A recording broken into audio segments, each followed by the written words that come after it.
Today is January 12th, 2022. My name is Rob Carr of Kalamazoo Right to Life, and this is Pro-Life Week.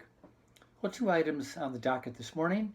The first comes from a speech Joe Biden gave yesterday in Georgia regarding a voting rights bill that's before the Senate.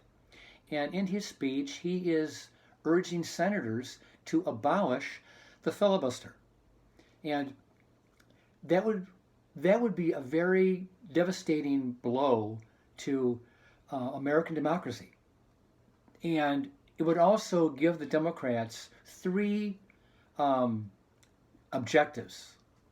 And I'll quickly go through those three. The first would be that if the filibuster is removed, then the Democrats would grant statehood to the District of Columbia, to Washington, D.C., and give them two new senators.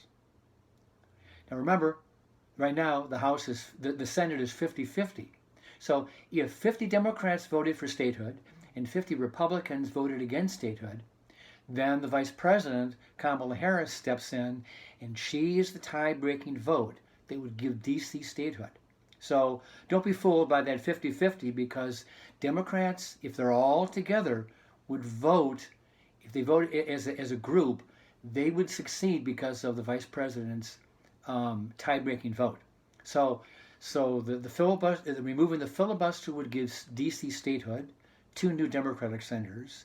The second goal is they want statehood for Puerto Rico, to give them two more Democratic senators, which would then give them 54 senators, Democrats, to 50 Republicans, clear majority.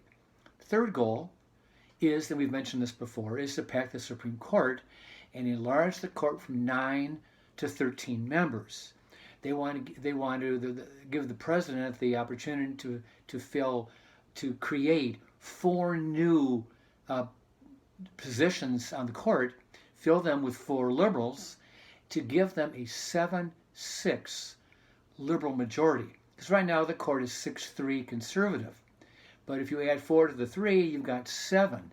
And they would control the House, they would control the Senate, they would control the White House, and they would control the Supreme Court. So much for divided government, and a real threat to our democracy. And thank God that Senators Manchin of West Virginia and Kyrsten Sinema of Arizona are opposed to removing the filibuster. So I think we're safe, but as long as they don't cave under pressure. If they cave, then we're in trouble.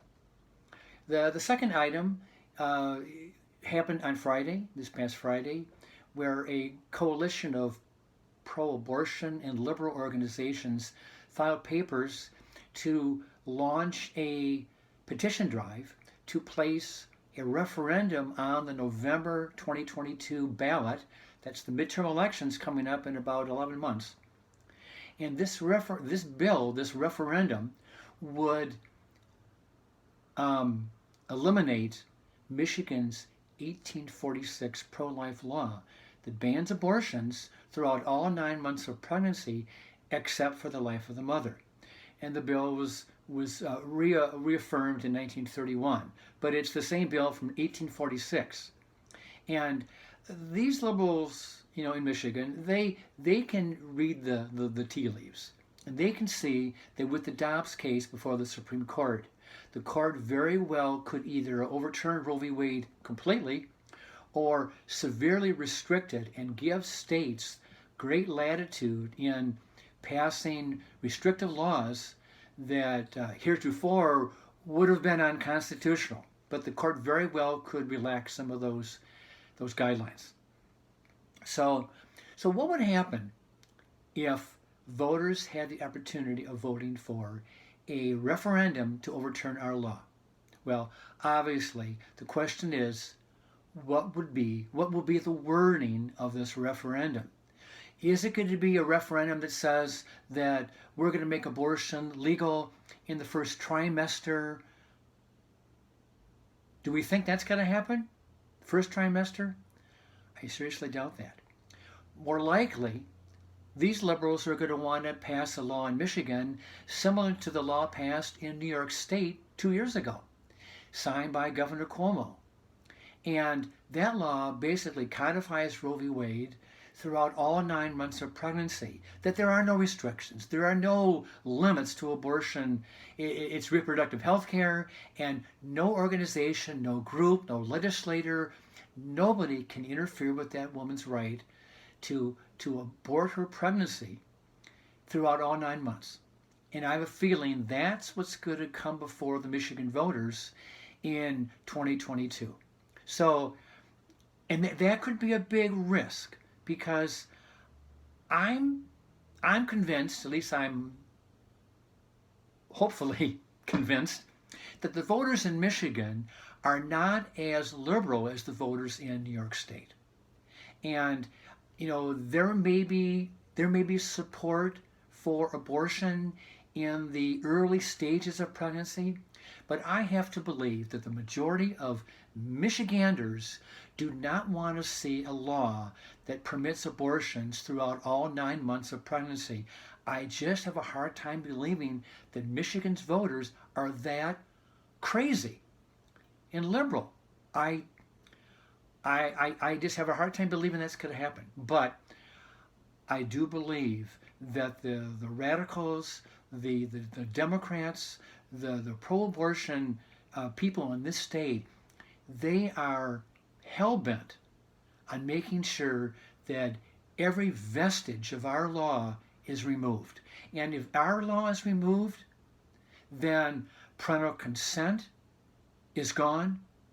Parents have no right to say what their minor daughter will do. Our partial birth abortion ban is removed. Informed consent is removed. Now, imagine that, informed consent. Just giving women basic information about the risks of an abortion. The complications. What other medical procedure is performed when the doctor or the surgeon does not tell the patient what the risks are? That never happens. But here, I'm sure they would want to get rid of our informed consent law. They would also remove our ban on state-funded abortions that was passed by the voters back in 1987. Or I guess it was 1988 in a referendum. So, and there are more things that this referendum could potentially remove from just basic common sense provisions, pro-life provisions, on restricting access to abortion. We haven't been able to legally outlaw abortion, but we have tried to get as much accomplished as we could by going around the margins, trying to get things we knew we could pass and that would survive a constitutional or a court challenge. So I'm going to leave you with that. We still have not seen any wording for what this referendum will say, but I'm convinced that these liberals, they are going for the maximum. I hate to say that, but I don't think they're going to want to pass a law that will just legalize abortion in the first trimester, or even up to the 24th week. I have a feeling they're going to want to go all the way, just like New York and California, which is regrettable. But and maybe that will be a blessing in disguise, because if they overreach like they've done before, the Democrats have a history of overreaching their policies. If they did overreach and go for a full 9-month abortion rights, then it's very possible that the voters will vote that down. But be praying about that, because sometimes voters can be misled by a slick ad campaign. And I know Right to Life in Michigan, and I'm sure many other pro-life organizations are going to band together and fight this referendum tooth and nail with effective, competent, and reliable ads and commercials to challenge the idiocy of removing our 1846 law. So with that, let you go. See you next time. Be praying for the Supreme Court as that Dobbs case is being written, even as we speak. Thanks again. See you next time. Goodbye.